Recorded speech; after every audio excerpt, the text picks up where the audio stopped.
Falegnameria Paludetto. Da più di 60 anni. Il legno su misura a casa tua. TG Plus News edizione di Venezia, buonasera. Apriamo il nostro notiziario parlando di sanità. Nei prossimi 3 anni abbiamo previsto un investimento di oltre 100 milioni di euro destinati alla sanità veneziana e nello specifico nella realizzazione di nuovi spazi all'interno del territorio.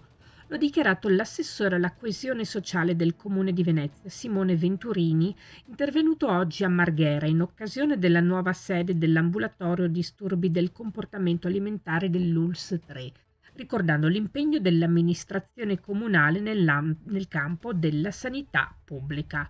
Ulteriori dettagli nel nostro sito notizieplus.it. Parliamo di meteo. La Protezione Civile del Comune di Venezia, sulla base dei dati del Servizio Meteorologico del Centro Funzionale Decentrato della Regione Veneto, comunica che dalla serata di oggi 5 luglio alle ore 24 di domani 6 luglio si potranno verificare temporali localmente intensi caratterizzati da forti rovesci, forti raffiche di vento e locali grandinate. E prosegue la consegna ufficiale degli spazi del Comune di Venezia alle associazioni che hanno partecipato al quarto bando dell'amministrazione comunale.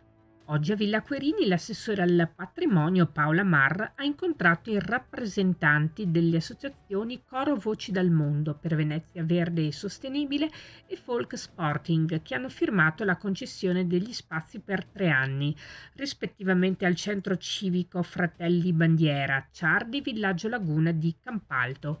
Con l'occasione sono state consegnate loro le chiavi degli spazi. Parliamo di spettacoli.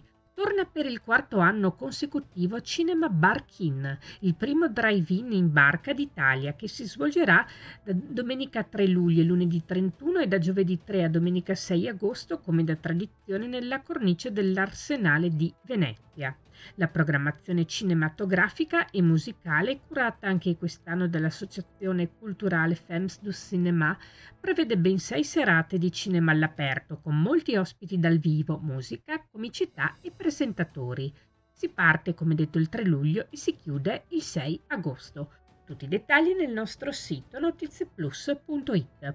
E si chiude qui il nostro notiziario. Grazie per essere stati con noi. Arrivederci.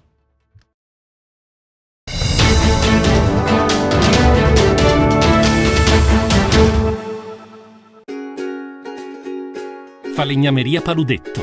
Da più di 60 anni. Il legno su misura a casa tua.